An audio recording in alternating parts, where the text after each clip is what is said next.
Welcome to Viva La Visionary, the podcast that celebrates the innovative ideas and mindsets of entrepreneurs and visionaries. Join your host, Coach Bob Schittefeld, as he dives into inspiring stories and practical insights from trailblazers who are changing the game. Whether you're an aspiring entrepreneur or a seasoned leader, this show is your source for motivation and creativity. Let's embark on this exciting journey together.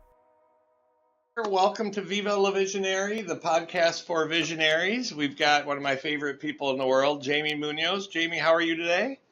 So good, Bob. Good.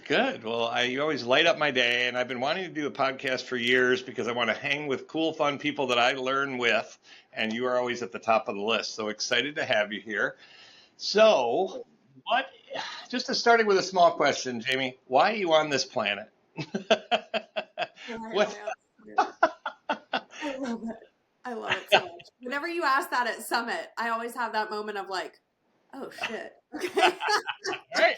I just like to start small, then we'll go deep. Yeah, right. Why am I on this planet? I feel like I'm on this planet to just learn and to be able to share, right? I think that like we are given the ability to have experiences that we can not share and belong to just us, and then like no one else can learn from it or grow through it or become their best selves, right? So I think that would be the big one for me right now, is just feeling like I'm here to learn and go through shit and then share about it. Well, I appreciate your vulnerability that you've had with me and with the group, and I love how you summed up one of our shared experiences, that you immersed yourself, you learned, you were open, and you left with the tools inside of you. So I think that kind of speaks to learning and sharing. And then often you will say, here's everything I got out of it, and post it. It's like, wow, you're helping a lot of people. So I love that. Appreciate that. And then what does Catalyst do? I mean, I know I don't want to sell you short. So what is the Catalyst Integrators? What all do you do for people? Oh, that was such a perfect segue. And we didn't practice any of this, right? Yes, we're visionaries. This was planned.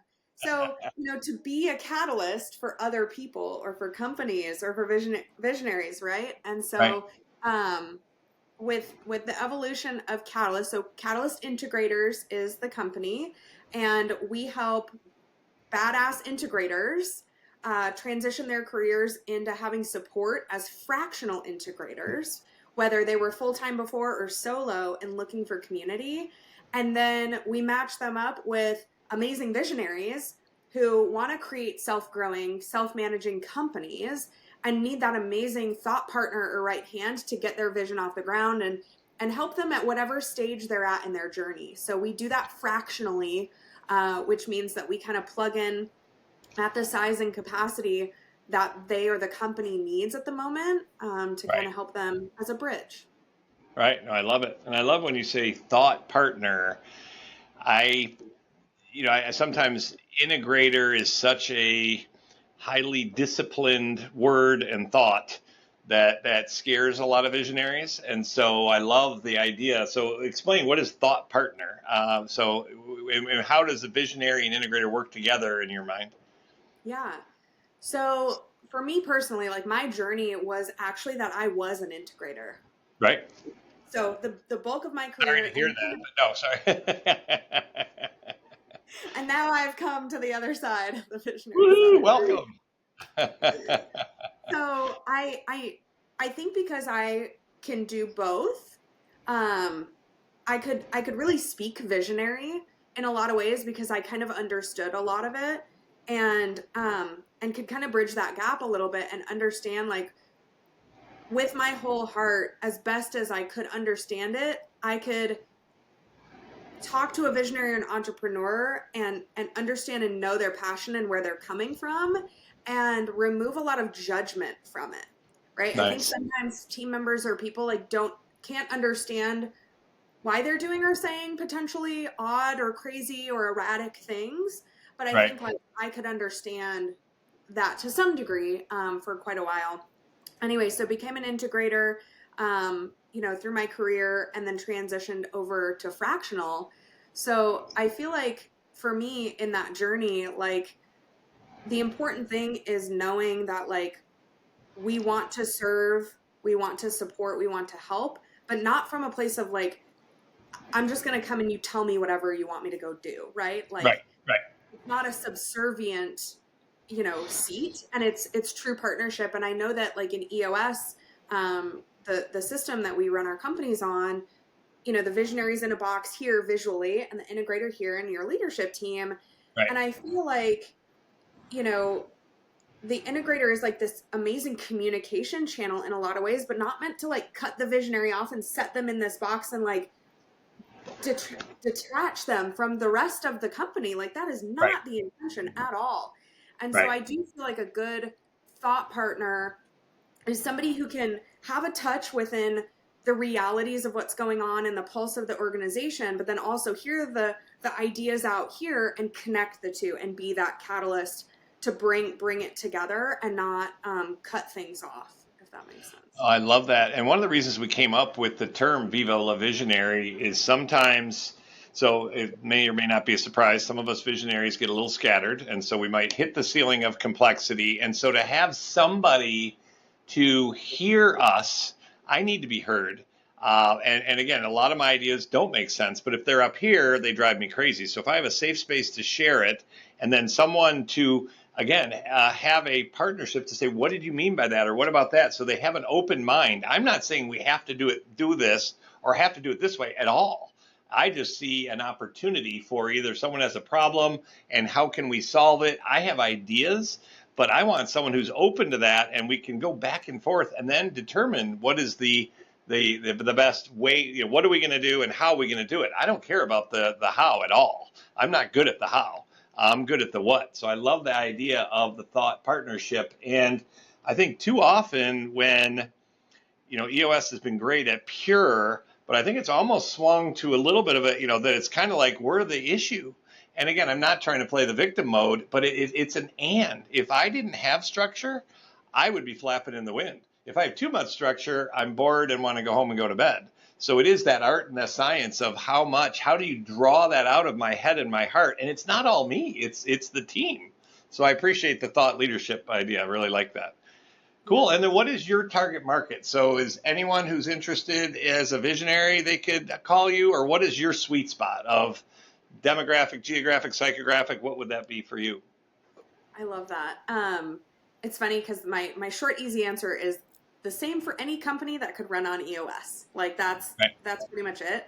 I think psychographic more for us is companies and visionaries specifically who are growth focused in a people focused organization. Somebody who leads with love and care and things like that. We joke around that we don't work with assholes, but it's very true. So we want to be successful in the work we do, and we want to do it with people we love. So, we all want to enjoy the things we're doing, and we're not for everybody and everybody's not for us. We want to resource people to find the right fit for where they're at on their journey. And our whole goal is to figure out, is it with us? Are you not ready for us yet? Like eLeap, for example, Entrepreneurial Leap, Gino and Ryan Henry's other company that leads people in when they're like super solo and have an idea or just getting started. Fractional Integrator might not be a fit for you yet. eLeap might be a wonderful place for you to start your entrepreneur journey, right? And then it's moving into kind of knowing like what size or capabilities of a person you need. I'm in Strategic Coach, and the concept of who, not how from Dan Sullivan is just amazing. Like, I don't care what size company or business you're in, like who, not how is just transformative. And knowing who you need right now to get where you want to go to the next step is crucial. So again, back to your actual question, which was target market, people-focused leaders, small businesses, willing to work virtual. My team is across the country. So, the willingness and ability to work virtually with a fractional integrator, whether it's coaching or mentoring, or we're actually sitting in the integrator seat for you, or we're onboarding your integrator for you, at whatever size that is. And then we travel quarterly and annually for planning or events or activities, other things like that. So I love it. And one of the things that you've done because you've been a great resource for me with my clients, with visionaries that some people, like, do I have the right one? Do I need one? How do I grow them? And I love that you are definitely help first mentality, that you aren't going to sell them, you're going to serve and support. And so I appreciate that. And I love having a group of people around me that I can use and refer. So I love your attitude around that. What is the number one issue or opportunity you're working on as a visionary right now? Oh my gosh. Okay. I love this question. It's very timely because it's annual planning season around here. And I spent all day Saturday sitting on my patio with my whole list of all my things I was doing to prepare for annual planning. I think going back to who, not how, I'm in, I think, 7 seats on the accountability chart right now. They're not all full-time, obviously, because I'm one human. Right. So I'm fractional, technically. Like, I'm very much a fractional visionary in my company because I'm sitting in so many seats. And I think the focus on who, not how, and our growth strategy, like 2024 for us was very much like strengthen our internal support. You know, we've got integrators on the team that we're servicing and supporting and their clients. And I feel like the biggest thing I'm working on right now is figuring out what is our next big vision? Like what are our, 3, 5, 10-year goals looking out, and who are our who's that we want to attract to fill those seats. I'm very much like once I'm clear on who that right who is, I believe they come into my life. Yep. So when I have lack of clarity, it's why I'm not getting those people that I need. So I feel like I'm a little bit away from like the right level of clarity on the right next seat or two that we need internally. And we're attracting right fit integrators to join our team all the time. So I want to be able to support them as we scale. So we're headed towards a little bit of a ceiling right now that we're working on. Right. Cool. Well, I get excited when I hear about the vision. So if I can help in any way, let me know. And then a lot of people come to me, they're like, okay, I've implemented a business operating system and I'm starting to let go of the vine. And that's, trusting the processes and the people.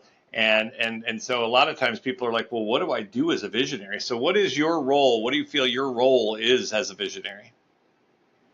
My role as a visionary at Catalyst, or specifically like in general as a visionary, like for anybody that's a visionary, or for me? For you. For me personally. I feel like for me, I'm intended to, I actually used this analogy on a call this morning. I was like, I kind of feel like I'm meant to leave the house, Catalyst house. I'm meant to leave the house and go learn and absorb and experience and do different things that I then feel like I have a unique ability in coming back and distilling into my team for it to be absorbed and learned and understood. I believe that visionaries, there's probably some sort of a visionary spectrum, right? Where it's like, if you're all the way over here, you're like screwed. Maybe a little, you're like way effed on this side. And then on this side, you're like, able to kind of, I think, bridge into maybe that integrator side a little bit, where it's like, okay, I'm so experienced in change management that I know how to not just come and drop something on the team and like hope it works. Yep. Right. And I think visionaries on the way side over here need somebody who can partner with them that can do those things.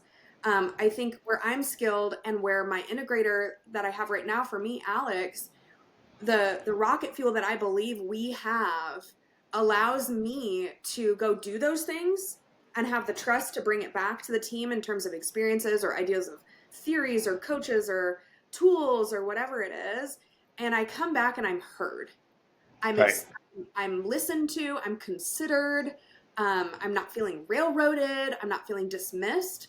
I'm feeling like I can come in the right way and be heard, and we can compartmentalize things in the right ways to say right now, later, never, stop this, add this in. Like, I think we can have that level of communication together. And for me as a visionary to continue to enlighten on my journey and surround myself with other amazing visionaries and grow and learn how to be the best I can be for my team, because it's not just about me being great for me. It's about these people that I am serving and trying to help, do the best work they can do, which is for their clients, and create this ripple effect. I feel like that's my charge as a visionary, is to be a heart-focused leader like that. I love it. And a lot of visionaries, I think, are used to working so hard and being in so many roles that they feel guilty. And I know when, people talk about letting go of the vine, and I took a couple months off 25 years ago. And when I came back after a couple months, I'm like, okay, I'm back. And they're like, well, that's cool, but we don't want you to do all the stuff you were doing before, because we've actually figured it out and we do it more effectively than you did, which was a little bit of a blow, but also very cool. I'm like, well, what am I supposed to do? And they're like, well, what you're great at and love. And I didn't know what that was. And that was the beginning of I Matter for me, to figure out what am I great at and love. And so a lot of it was going out to see what the industry is doing and what our clients need, and having conversations and being the vibe of the company. I don't like being in the sales role, but I'm basically there to promote and not sell, but compel my company, my people in the process. And so I find a lot. You're the evangelist. Right. That's exactly. Your role. And so that, and also, again, bringing back what's going on in the industry. And again, we don't want to change everything, but just, hey, did you know that people are looking for this? And do you know that here someone's using this? So to be in sometimes people call it R&D. I'm not an R&D, but that's kind of what it is, though. But here I've talked to 4 clients and they're all saying they need this. So we might want to look at it. So I appreciate that. Yeah. So go ahead. You said something like really important, that is like you stepping away from the team, right, to be able to empower them.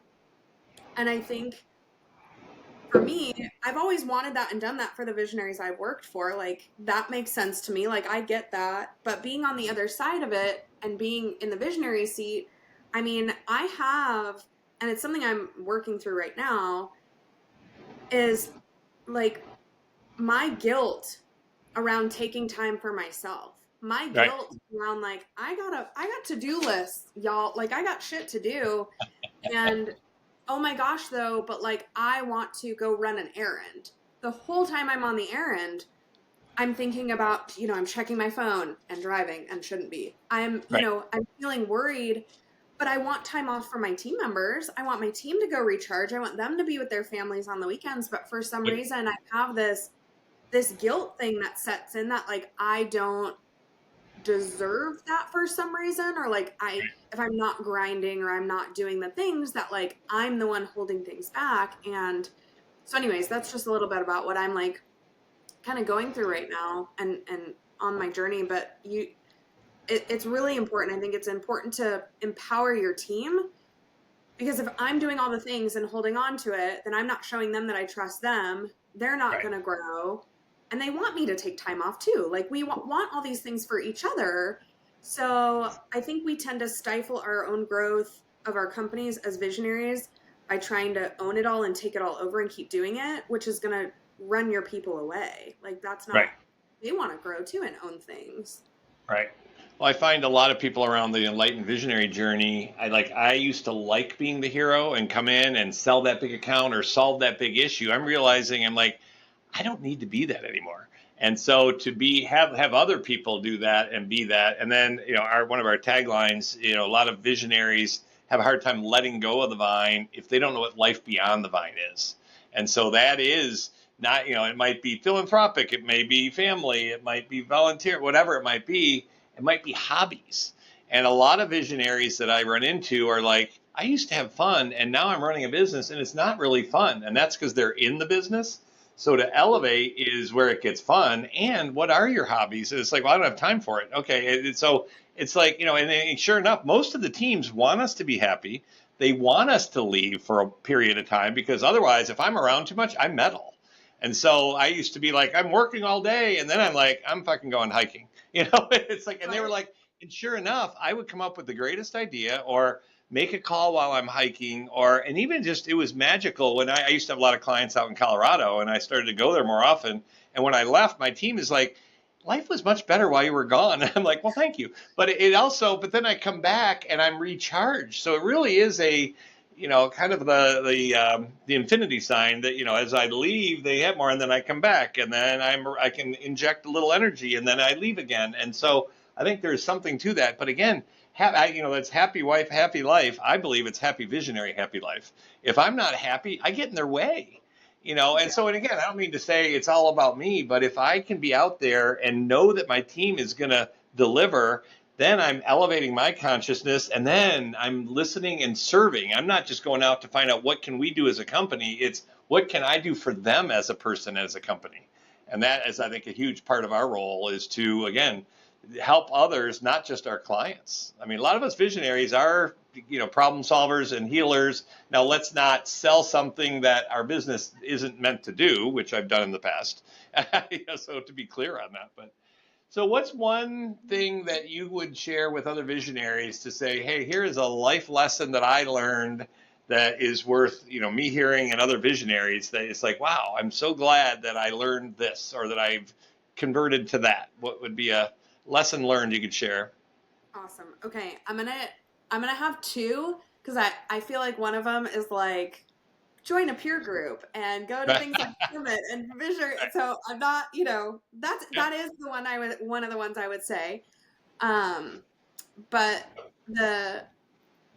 the main one I would say is like, as an actual, like a tip is my executive coach that I started working with over a year ago. She was certified is certified in positive intelligence. And positive intelligence by Dr. Shirzad Chamine, I think is his last name. Shirzad Chamine is all about building your mental toughness. We all have voices in our heads that sound like us. Yep. They may not be serving you. And in my case, we're not. I have very mean, negative, ugly voices that sound like me, that are in my head, that do not help me get to where I want to go. And so this mental toughness program, Positive Intelligence, has helped give me the language and the coaching and the ability to break through some of that with some different techniques that they teach you to get to your true sage powers and who you are at your purest, best self, and have that be your shining voice. And that's who is guiding you, and through your heart. So I feel like that for me has been transformative. I brought it into the team. So my entire team, now even at onboarding, goes through positive intelligence training. And we've embedded it in our culture to where we talk about positive intelligence, and we use the terminology around feeling triggered or sabotaged or hijacked by something. And we can have good, clear language as a visionary integrator, as a leadership team, with my assistant, whoever on the team, to kind of say like, hey, I'm kind of thinking and feeling like this right now. Not sure if that's, it, like, check me on that. Like, and it gives you that ability to kind of show up a little bit more vulnerably and open and honestly, and give your shitty first drafts, by saying like, this is kind of how I'm seeing it or hearing it. And then you can coach and support each other to think a little differently, or to take a minute to reset and come back. It's better than you just doing it by yourself and elevating as a visionary, and then your team hasn't done that work at all, or hasn't been focused in those ways. So I kind of, again, back to what's my charge as a visionary, is to shepherd people along and expose them to these types of things that I think we get amazing exposure to at things like, if you're in a peer group like EO or Visionary Forum or the summits. I mean, countless things that have happened to me at each summit that have impacted my life forever, with the people or the speakers or the moments. Like, literally just cannot thank you enough for the curation of the humans that you've brought together for a purpose. I've drank the Kool-Aid. I'm a huge evangelist for it, because I believe it's helped me. And thank you for that. And I appreciate what you're saying. Programs like the Positive Intelligence One thing with some of the I Matter tools that are in our book Unscatter the Chatter, we've got all this chatter here, which most of it's not positive, but it's the chatter in here. And one simple thing that I found to be very worthwhile that I can do on my own and people can do on their own is to ask themselves questions. And again, we've got like the Take 5 check-in that we do. I do that weekly. That's my clarity break tool and my same page meeting tool. And so not only to write it down, but then to say it out loud. So I actually do an audio for it and I share it with my team and with some clients. And when I hear myself say it, I'm like, that's not how I think, but that's the chatter going on. So I highly recommend to read some things out loud, even if it is a great idea. I'll read it out loud. It's like, that's lame. Or that's a great idea. So this is to create a safe space to hear ourselves think. I and then you do a great job bringing these tools back to your people, and you are teaching life skills to your employees. I applaud that. And that's why you're attracting such great people and keeping great people. And one of the things you said to me a while ago about even growing the Visionary Forum, you just looked in my eyes and you were just like, we want to shepherd the people along in their engagement of the forum and give them a giant hug each step along the way. And I'm like, that sounds really cool.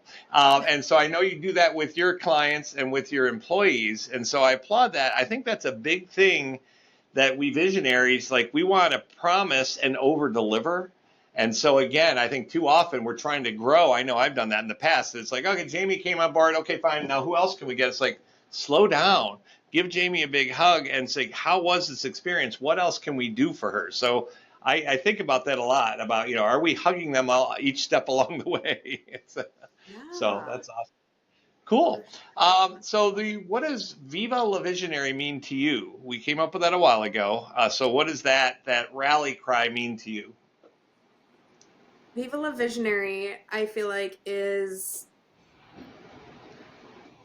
I don't want to say it's like breaking us, I'll say a general us visionaries out of some sort of a box. But I think it's like, we have purpose, we have place, we have vision, we are people too. And I think that there was, how I was feeling anyways, I think that being in our community of kind of like the EOS world, I'll say, for the past, gosh, I've been running on EOS since 2015. Oh God, almost 10 years. Yep. Is like, there was an air in, a sense in the air every once in a while that I would feel at a conference or something, that like the jokes about a visionary being squirrel chasing or this or that, right? And then these labels, I would hear them or see them get applied to visionaries, and they would start to feel alienated in their own companies or alienated in their own, like, and then it's this weird, like, okay, well, I can only go talk to other visionaries who understand me. I think Viva La Visionary, as almost kind of like a rallying cry, is something that's like, hey, we have a very important seat here too. We want to be considered. We want to be part of this and be seen as in the value that we provide, and used in our unique abilities in that way, and not like, I don't know, like made fun of or labeled or something like that. I don't know. That's how I see it. No, anyway. That's exactly how I see it. And again, I don't think you're as radical a visionary as I am. I have no integrator tendencies, and I'm not good at and don't like follow up. And so, Gino literally saved my life by coming into my business. I've known him for 20 some years. I sold the first EOS client 21 years ago, and I'm a big fan. And he helped me to realize there was a place for me as a visionary in the business. Cause I'm like, I hate to manage. I'm not good at details. I don't like to follow up. I just want to go sell, and I was happier then. And he's like, no, you have a place. And I watched him coach his dad through that, and his dad, needed help with the bat behind the scenes, and Gino provided that. But he also was celebrating his dad to say, no, we need you. And that was definitely his intent. In my opinion, it was to celebrate that visionary and focus and discern what makes sense. So again, it's an and thing. If we didn't have structure and process, we'd be in trouble. If we have too much structure and process, we're in trouble. And so again, to me, it's an art and a science of, celebrating the visionary. And again, yeah, I mean, my whole life, I literally was made fun of, by my family in school. I mean, not a big deal. I wasn't bullied or anything, but it was just like, oh, there goes Bob. He can't sit still. And so that was part of the chatter in my head. And so, and again, in the community where it's like, oh, he'll never do it. It's like, no. So it's an and thing. And it's us as the visionary to have the ideas, have the courage, and to put it out there. And I love working with visionaries, but I also love working with other people to say, what does vision look like? And so I think that's part of our role for your integrator and for your salesperson, for your client, to say, even for my kids, hey, Nick, where do you want to go to school? Do you want to go to school? Where do you want to go? Well, I don't know. Well, if you did know, and then he started to think about it. So I think, again, it's part of our role to help people to see a vision and then to have the courage to go for it and to pick ourselves back up after it doesn't work exactly how we thought, because that's probably what's going to happen. And that's where we learn. And so rather than, I don't want to fail, I think, we are able to, as visionaries, is to fail maybe more often, but to learn from it. So that's interesting. So Viva La Visionary. So being a visionary and integrator, do you find, is that easier than if you were just a visionary? Or, because I think, boy, that must be hard, because it's like, I have an idea. Oh, I know how to fix it. So how does that work for you? It is hard. I would imagine. Again, I only know me and my brain because I've always been this way. So I don't know Right. if it would be harder or easier to be just on the visionary side. I think selfishly, I feel like I speak both. So I feel like that's a bit easier at times. I have no issue, and I guess you could probably ask my integrator this and see if she agrees. I have no issue delegating things or handing things off when I can trust that they're going to be done and handled, like they understand the why and there's care and purpose behind things. Right. I think for any visionary, what happens is when something's not done the way you wanted or expected it, you feel like you need to thrust back in and fix it or change it or whatever. And I know that I do those things sometimes. I know that there's things that I'm like, we use scale of 0 to care, which is something that Nicole Meneke on our team has kind of put together as like a concept, is that a visionary, no matter what you're talking about, you probably sound like you're a level 10 care. Right. But really, you could be talking so passionately about something, and then someone's like, well, okay, but in the grand scheme, like, Bob, like, are you a 1 or a 10? Like, where are you at? And you're like, oh, I'm like a 2. I really could care less if this happens. And it's like, Right. well, you just sounded like a solid 10. So Right.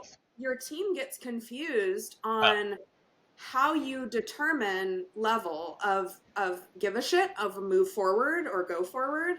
Right. And so I think us having that language that Nicole has given us around 0 to care can help me and Alex, because I can say, Alex, I'm like a 10 on this. And she can say, oh my gosh, I'm like a 2. So if you want to handle that still, I'm good with it. It's like, okay, great. And I'm like, I'm a 2 and she's a 10, or, wherever, if we're both like a 5 or a 6, like, then should it be one of us?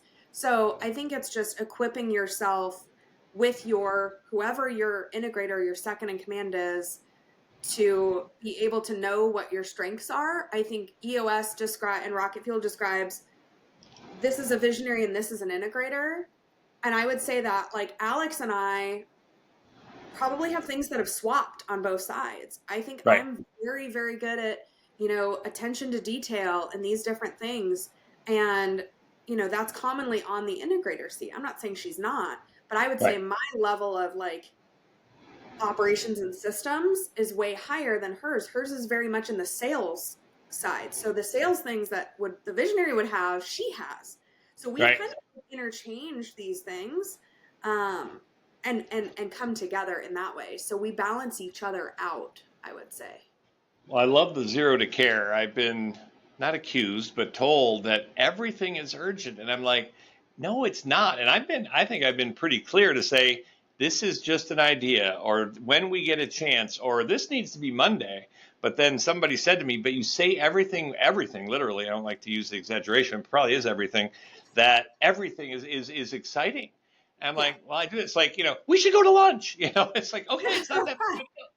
So I'm learning to, in my life lesson, astrology wise, so suspend disbelief, I've been shouting into the chasm a lot of my life to say, Jamie, you need to do this. And we got to save the world for our kids. And we have this great opportunity to, just to slow down a little bit and to humbly speak my truth. And so I'm learning that. So I love the zero to care, that when I'm sharing, to say, this is a 2, but let's at least capture it as maybe an issue or a potential topic. So I love that. Very cool.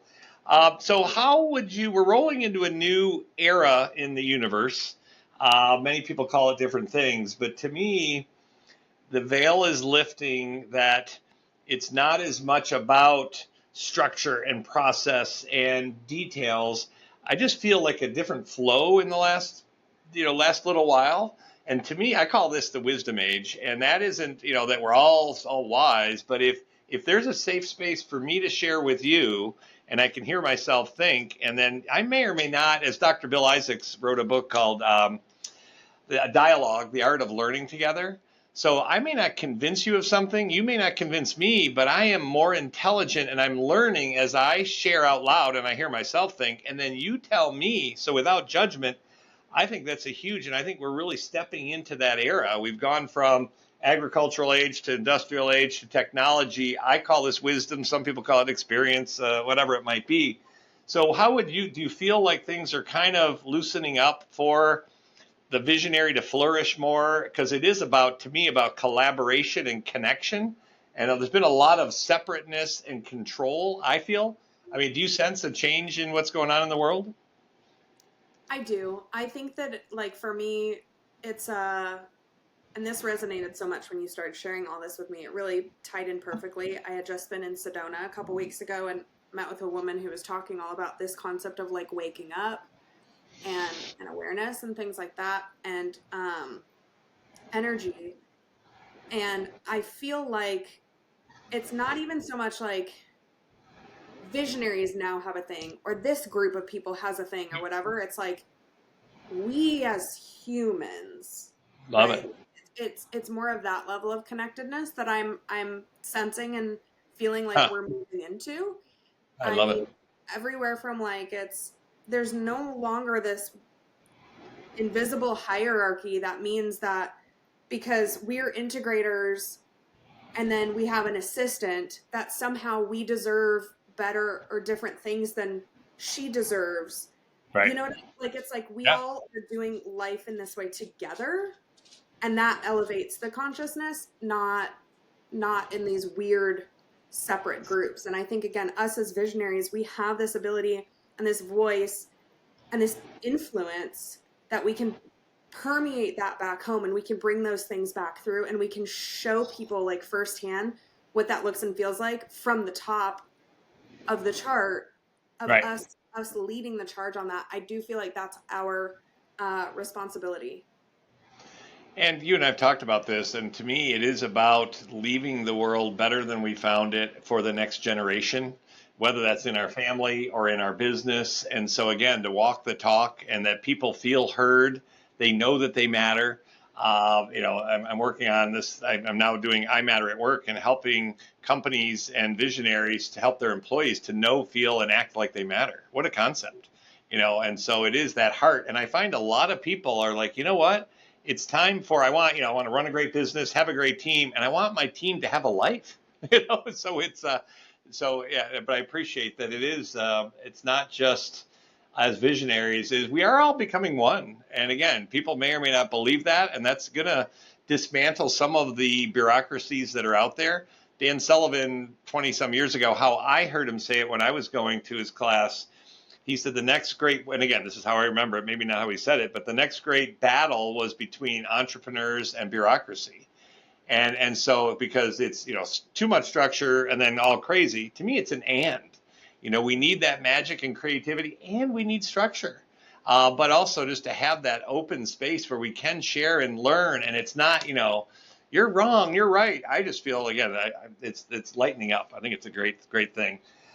So I got, 2 more questions. One is, how would you define, I think you already defined it pretty much, but community, and why is that so important? Community is extremely important to me.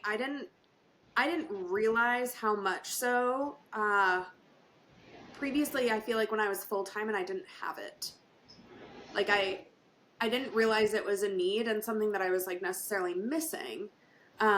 So once I started really branching out more into the EOS community, and I started out in the female integrator mastermind community and created Catalyst as a community, finding Visionary Forum, like realizing that there is this amazing circle of influence of people around you at any given time, like as you're going through life, that is really crucial to your growth and your development and your human connectedness. And you get different things from different places, right? It's like you may have like a friend group that's like your fun, let loose, Yep. don't talk about work group, and then you've got your visionaries, your peers that are going through the same things you are in business, and they understand it, you know. And so I think it's like finding your tribe. Who do you need around you? Because you don't have to do it alone. And it doesn't Right. mean that, like, if you get help that you're weak, or that if you asked a question that it's dumb, or like you should have known that somehow. I think it's important to just have some humility and some vulnerability around these things. To, if you truly believe in, are passionate about what you're trying to do, it can only expand through others, right? So it's like, if you truly have a passion to help X amount of people in the world, or sell your services or whatever you're providing, like if you selfishly feel like you're just doing it on your own and you want the kudos of saying like, I did this myself and I'm self-made and all that, Right. you're limiting that of what that number truly could be. Right. No, I love that. And I love, that iron sharpens iron. And as we say in the Visionary Forum, it's visionaries sharpening visionaries. Why not learn from each other and shorten the learning curve and support each other, and to be a mirror for each other, but to also say, I hear you and I've been through something similar, and give them a hug, and here's a resource I can give for you. That's right. So my last question, how would you describe spirituality, and do you consider yourself spiritual? So I think that for a long time, I would identify with like believing in like the universe. I grew up Catholic, went to church and holidays at church and all of that kind of stuff. And I'd never really had what I would say is like a strong relationship with understanding my faith and knowing what that looked like. I'm still very much on the journey.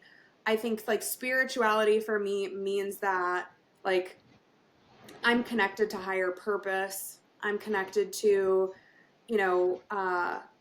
things that I think elevate me as a person and make me better in those beliefs, and in effect help other people, and other people help other people. Like I feel like there's a ripple effect to understanding what that looks like, whether it's again the energy in that I believe I've is in stones, or things that I believe in, or in talking to God and the Holy Spirit, or in my gratitude practice, or whatever it is. I think it's very individual to each person and what they feel called to or connected to. And if there isn't anything, I would encourage that people start to search and see what that is, to find that connectedness. Because when you feel a lot more clear here, you can radiate and give out the right energy and do the right things and help and all that. So I don't know if that exactly answered your question, but I think No, and there's no right answer. I love it. I mean, to me, it's when I slow down and I listen, and whether that's God or my brain or my heart or my dad who passed away, I love that when I slow down, answers come to me. And then when I'm having a great conversation with someone, that to me is spiritual, because I'm present.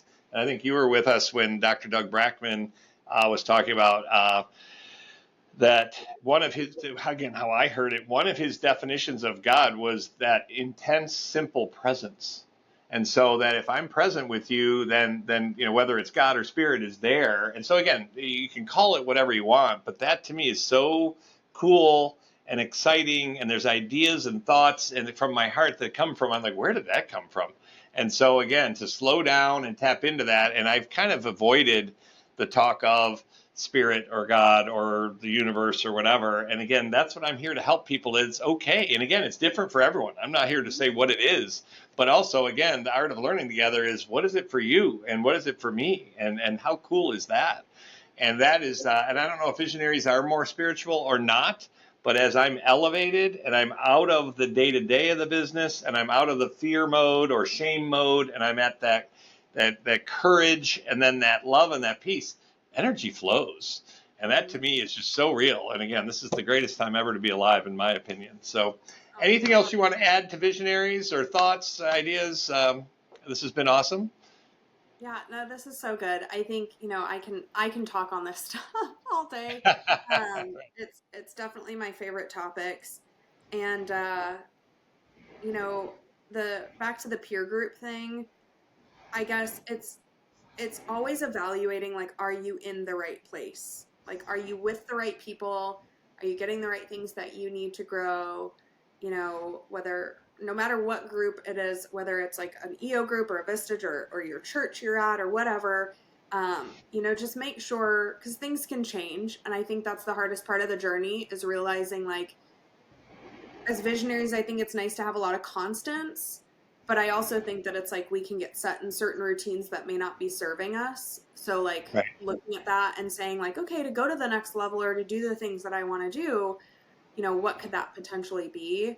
And who are the right who's that I need around me to kind of shepherd me and get me through those things. And again, like, whether it's prayer or journaling or gratitude or asking the universe, manifesting, whatever it is that you call it, right. It's talking through, like, helping you get where you need to go to help serve the people that you're trying to serve and make the difference you're trying to make. And I believe that stuff will come. So I love it. Well, thank you for inspiring me with just how I feel heard from you. You give me your time, your wisdom, and that you make it fun. Too often, if I'm doing stuff, it's not fun. And so I love whenever I talk to you, you're like, again, this boring VTO, let's make it sparkle. So I appreciate that you inspire fun. That's another thing that I think you're here to do. So thank you for your friendship and your guidance and your time today. And we will talk soon. Thank you so much, Bob. Right. Thank you, Jamie. Have a great day. All right, bye. Thank you for tuning in to Viva La Visionary. We hope you enjoyed today's episode and found inspiration in our guest stories. If you loved what you heard, please subscribe, rate, and share the podcast with fellow dreamers and doers. Join us next time as we continue to explore the limitless possibilities of visionary thinking. Until then, keep dreaming big and taking action. Your vision matters.